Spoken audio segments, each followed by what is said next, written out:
Benedict, meron bang ipinadalang legal counsel si Congressman Leviste para tumugon sa patawag ng NBI?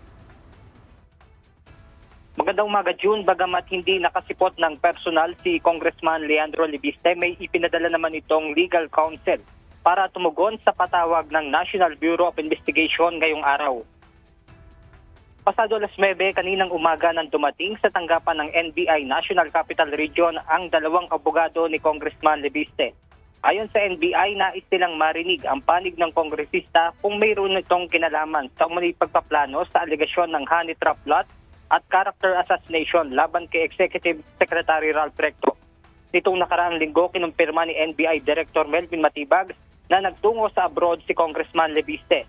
Base sa impormasyon, pupunta ng Hong Kong si Leviste bago ito magpunta sa France.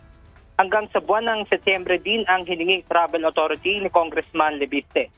Samantala, June, mamayang alas 2 naman ng hapon ang schedule ng patawag ng NBI para kay dating Negros Oriental First District Representative na si Jacinto Jing Paras.